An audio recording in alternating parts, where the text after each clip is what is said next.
अस्सलाम वालेकुम। आज हम शुरू करेंगे एक्सरसाइज 4.8 का क्वेश्चन नंबर 4। क्वेश्चन नंबर 3 तक हम सब का सब सॉल्व कर चुके हैं जो कि मेरे चैनल पर अपलोडेड है। अच्छा, तो अब देखो क्वेश्चन नंबर 4 में कहा क्या जा रहा है। क्वेश्चन नंबर 4 ये रहा, the first term of H P is -1/3। हमारे पास हमें हार्मोनिक प्रोग्रेशन दिया हुआ है जिसकी फर्स्ट टर्म है -1/3 and fifth term 1/5। Find its nine term. हमें फर्स्ट टर्म दी हुई और फिफ्थ टर्म दी हुई और कह रहे हैं आप क्या निकालो, नाइन टर्म निकालो। तो चलो शुरू करते हैं। ये आसान सा क्वेश्चन है, कोई मुश्किल क्वेश्चन नहीं है। तो क्वेश्चन नंबर 4, सबसे पहले हम डेटा लिख देते हैं। हमें डेटा दिया हुआ है, इन एचपी लिखूंगा, ठीक है। सबसे पहले तो ये बात तो आपको पता है ना कि हमें सबसे पहले एचपी में दिया जाता है, ठीक है, दिया जाता है। हम एचपी से सॉल्व नहीं करते क्योंकि हमारे पास बेसिकली इसके फॉर्मूलाज नहीं है। और इसका तरीका ही यही है कि आप इसको क्या कर सकते हो, इसको रेसिप्रोकल करके अर्थमेटिक से आप सॉल्व कर दो, फिर आखिर में आंसर को दोबारा से रेसिप्रोकल कर दो। क्यों? इसकी डेफिनेशन नॉर्मल सी हैगी कि हार्मोनिक प्रोग्रेशन होता है रेसिप्रोकल ऑफ अर्थमेटिक प्रोग्रेशन। तो चलो भाई शुरू करते हैं। हमारे पास फर्स्ट टर्म दी हुई है, फर्स्ट टर्म मतलब A1 इन एच पी, वो दिए हुए -1/3। और फिफ्थ टर्म दी हुई है A5, ये हैगी 1/5। ठीक है, लिख दी। अब इसको सॉल्व करने का तरीका क्या? अच्छा, आपको निकालना है A9 निकालना है, इसके आगे भी क्वेश्चन मार्क। इसको सॉल्व करने का तरीका क्या आपको पता है। हम क्या करते हैं, सबसे पहले इसको इन एपी, इसको लिखते हैं अर्थमेटिक प्रोग्रेशन में। तो अर्थमेटिक प्रोग्रेशन में लिखते हैं और A1 बन जाएगा उसी का रेसिप्रोकल जो कि बन जाएगा 3 -3, सॉरी। और इसी तरह से A5 बन जाएगा, क्या बन जाएगा, 5 बन जाएगा नॉर्मल। ठीक है, अब इसको ए पी में सॉल्व करेंगे और बाद में आंसर को रेसिप्रोकल कर देंगे दोबारा से। अब सबसे पहले क्या करता हूँ, जनरल टर्म का फॉर्मूला लगाता हूँ, a n is equals to A plus n minus one d. तो जनरल टर्म A5, अच्छा ए तो हमें पता है ना, ए और A1 एक ही होते हैं ना। क्यों एक होते हैं? क्योंकि जो कि फर्स्ट टर्म होती है उसी को हम ए कहते हैं। तो A1 फर्स्ट टर्म, ए भी फर्स्ट टर्म। तो एक आंसर तो हमें पहले से पता है, ये एक आंसर में पहले से पता है। हमें आंसर डी का नहीं पता, तो डी का आंसर मैं निकालूंगा with the help of A5।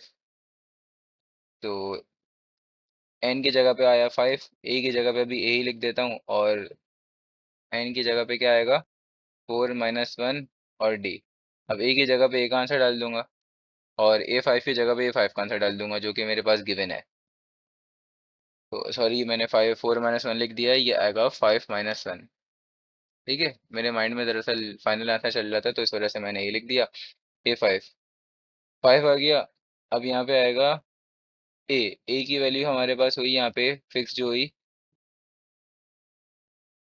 -3 plus, और यहाँ पे था 5 - 1, ठीक है।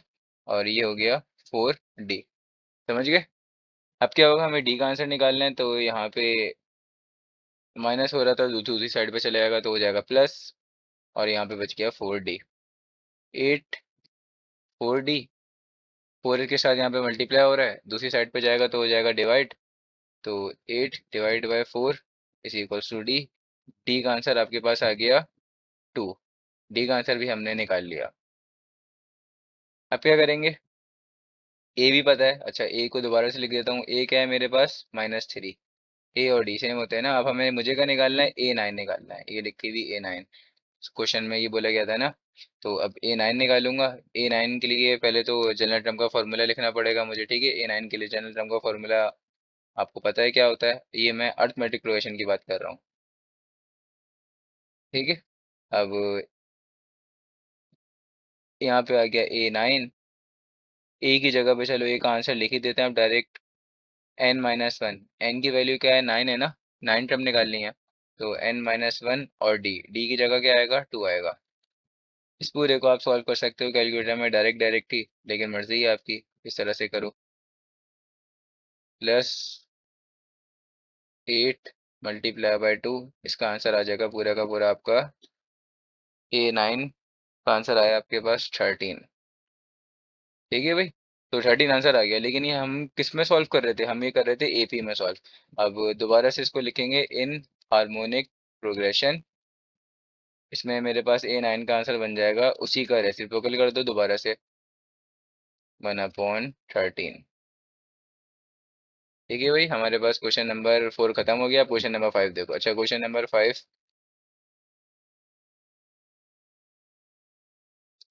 क्वेश्चन नंबर 5 थोड़ा सा मुश्किल है, आपको समझा देता हूँ कि ये होगा किस तरह से। तो देखो भाई, क्वेश्चन नंबर 5 आपके सामने यहाँ पे शो हो रहा होगा स्क्रीन पर। तो क्वेश्चन नंबर 5 में हमें कह रहे हैं, if P A term of an H P is Q. ठीक है, हमें यहाँ पे दी गई है, आप देख सकते हो, ये रहा। ठीक है भाई, हमें यहाँ पे दी गई है पी ए टर्म। ठीक है, तो पी ए टर्म को लिखेंगे कैसे? बेसिकली पी ए टर्म को हम इस तरह से लिखेंगे,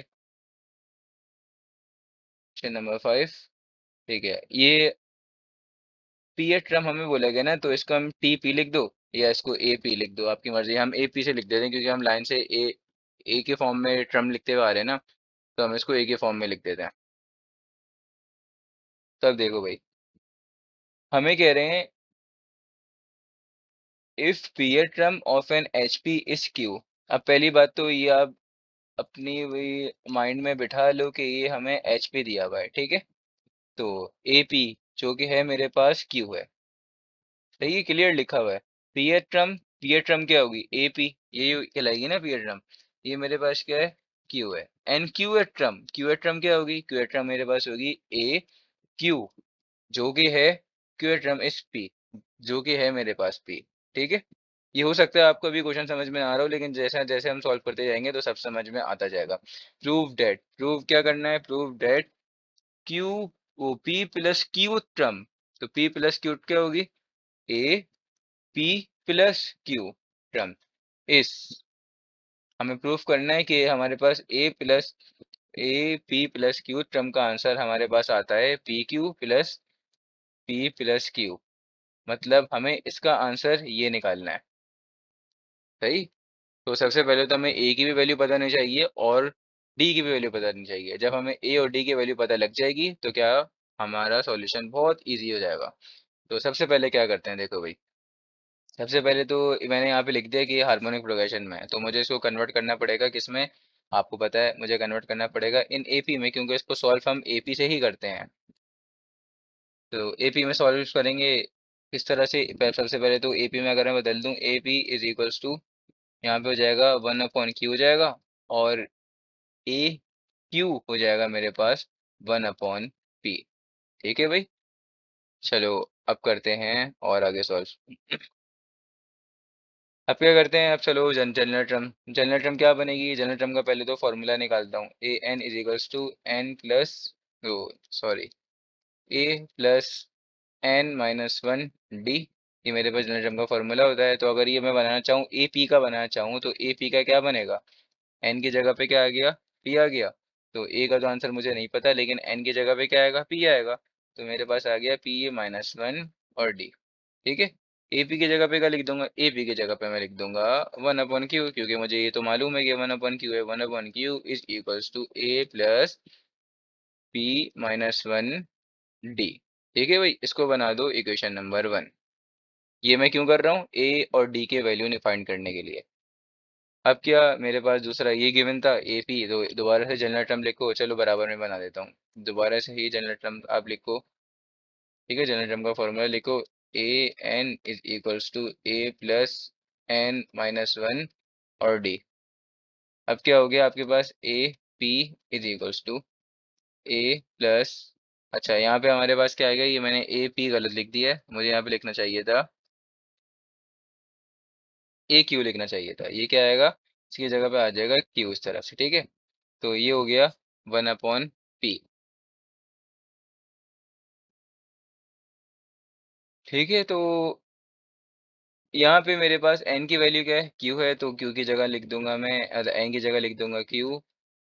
इस तरह से बन गया। अब ए क्यू की वैल्यू क्या है? 1/p है, तो 1/p डाल दी, और a plus Q minus one और d। ये बन गए मेरे पास इक्वेशन नंबर 2। अब क्या करूंगा? इक्वेशन नंबर 1 और 2 को मैं सब्ट्रैक्ट कर दूंगा। ठीक है, इक्वेशन नंबर 1 और 2 को सब्ट्रैक्ट करवा दो, और इसके बाद आपके पास आंसर मिल जाएगा आपको डी का। अब बोलोगे ये मैं कैसे पहचान रहा हूँ? अब देखो, अब किस तरह से निकालते हैं हम सब्ट्रैक्ट इक्वेशन 1 एंड 2। तो भाई, सब्ट्रैक्ट इक्वेशन 1 एंड 2। तो पहले इक्वेशन 1 लिखो, ए प्लस, अच्छा चलो इसको सॉल्व भी करते हैं, डी से मल्टीप्लाई होगा, डी से मल्टीप्लाई होगा तो क्या हो जाएगा, यहाँ पे हो जाएगा डी पी माइनस डी। ठीक है, ये मैंने 1 लिख दी। अब इसी के साथ सब्ट्रैक्ट कर रहा हूँ 2 को, तो 2 को भी ऐसे डी से भी होगा, डी से भी मल्टीप्लाई होगा, क्योंकि ब्रैकेट बना हुआ है ना और मल्टीप्लाई हो रहा है। 1/p is equals to A plus D Q minus D. अब क्या होगा, माइनस कर रहा हूँ ना, सब्ट्रैक्ट कर रहा हूँ, तो क्या होता है जब भी सब्ट्रैक्ट करता हूँ तो हमें सबकी साइन बदलना होती हैं। तो इस तरह से जहाँ जहाँ प्लस होगा वहाँ माइनस, जहाँ जहाँ माइनस होगा वहाँ वहाँ प्लस। चलो भाई, इसके एक ये क्या बना आपके पास, ये बना 1/q माइनस 1/p। इसके आगे ए से ए कैंसिल, कैसे कैंसिल हुआ, ए माइनस ए का आंसर होता है 0, इस तरह से। ठीक है, डी से डी भी कैंसिल, क्योंकि डी माइनस डी है ना लिखा हुआ है। और अगर आप इसको लिखते हो तो क्या हो गया आपके पास, डी पी, और क्या हो गया, और माइनस डी क्यू। ठीक है भाई,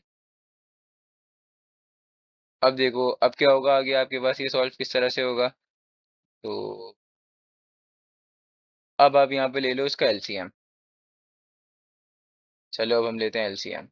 ठीक है, तो वन, एलसीएम में क्या करते हैं, जो भी हमारे पास डिनोमिनेटर में होता है उन दोनों को मल्टीप्लाई कर देते हैं, और ये वाला इधर मल्टीप्लाई हो जाता है, ये वाला इधर मल्टीप्लाई हो जाता है। इसी तरह से होगा ना बिल्कुल। तो यहाँ पे आ गया पी माइनस क्यू, और मैं यहाँ से डी को कॉमन निकाल लेता हूँ। क्यों कॉमन निकाल रहा हूँ अभी आप समझ जाओगे क्यों कॉमन निकाल रहा हूँ। ठीक है, यहाँ पे डी के साथ पी माइनस क्यू मल्टीप्लाई हो रहा है, तो दूसरी साइड पे चले जाएगा तो क्या हो जाएगा, डिवाइड। तो P minus Q upon P Q, multiply हो रहा था ना वहाँ पे, तो अभी हो जाएगा divide, P minus Q divide में आ गया। डिवाइड में आ गया, तब देखो पी माइनस क्यू से पी माइनस क्यू कैंसिल, तो वहां पे मेरे पास क्या बच गया, वहां पे मेरे पास बच गया खाली 1/पी क्यू। तो यहाँ से मुझे डी का आंसर मिल गया, इस वजह से मैं ये कर रहा था। ठीक है, तो यहाँ से मुझे डी का आंसर मिल गया। अब निकालूंगा ए का आंसर। तो ये जो मेथड मैं यूज कर रहा था ये होता है मेरे पास एलिमिनेशन मेथड। ठीक है, तो एलिमिनेशन मेथड में क्या करते हैं, जो मेरे पास दो इक्वेशन होती हैं उन दो इक्वेशन में किसी में भी आप डी का आंसर, मतलब डी का आंसर नहीं, जिसका भी आंसर आया हो उस आंसर को पुट कर सकते हो किसी भी इक्वेशन में, मर्जी होती है आपकी। तो जो भी इक्वेशन का आपका दिल कर रहा है आप उसमें पुट कर दो और आपके पास आंसर आ जाएगा। तो चलो भाई कर देते हैं, मैं कर देता हूँ, इक्वेशन 1 में पुट कर देता हूँ, 1/q is equals to 1/q is equals to A plus, a के बाद क्या लिखा हुआ था, प्लस। अच्छा, इसको मल्टीप्लाई कर दो, डीपी हो जाएगा और डी हो जाएगा, क्या हो जाएगा, डीपी हो जाएगा और डी हो जाएगा। तो भाई चलो कर देते हैं, डीपी माइनस डी, याद रखना, प्लस का डीपी माइनस डी।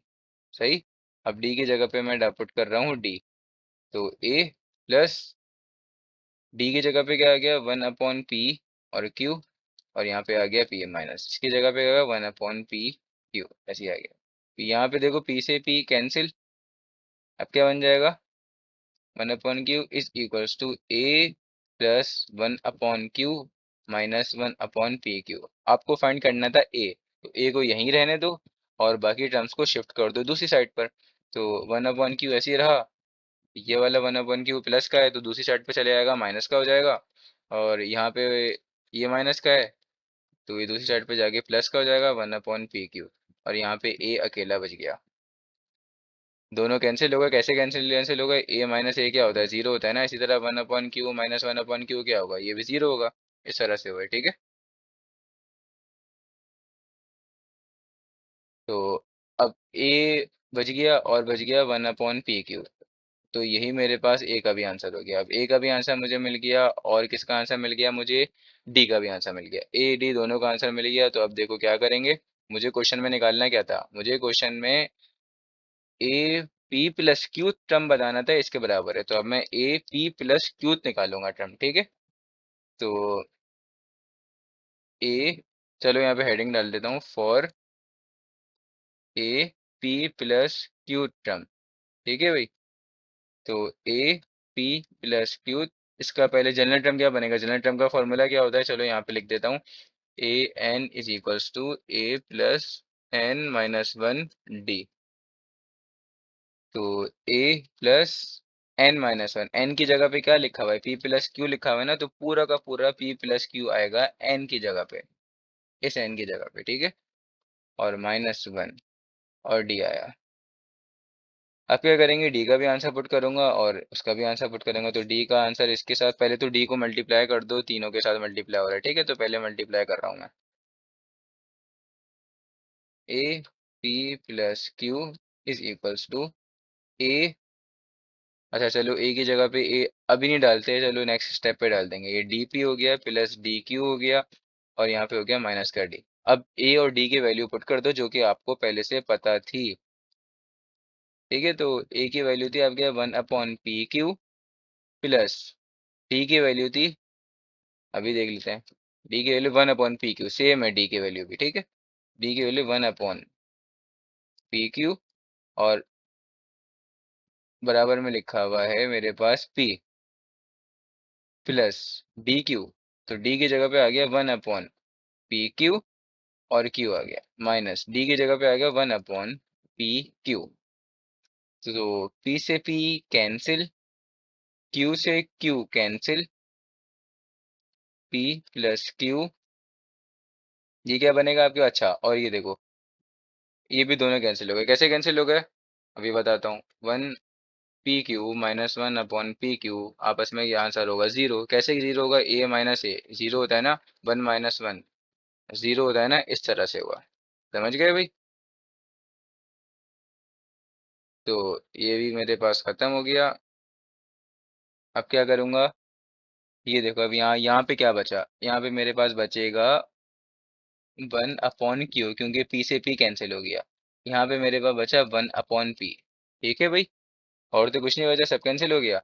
अब क्या लूँगा, इसका एलसीएम ले लेता हूँ, चलो नेक्स्ट लाइन पर ले लेते हैं सफाई से।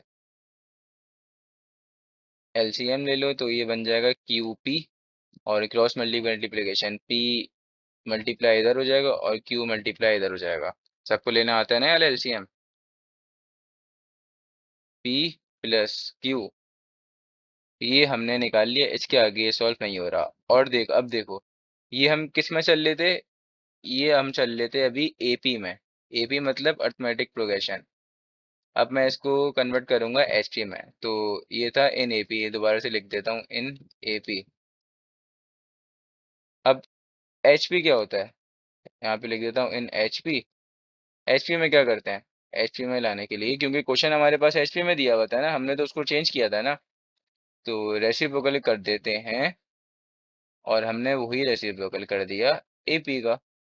तो देख लो हमारे पास आंसर बन गया, जो हमें बोला गया था कि आप प्रूफ करो कि A P plus Q term बराबर है क्यू प्लस पी।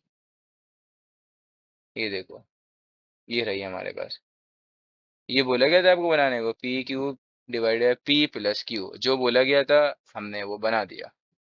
हमारा यहाँ पे क्वेश्चन खत्म हो गया, ठीक है। इस तरह से हमारी 4.8 भी दी एंड हो गई।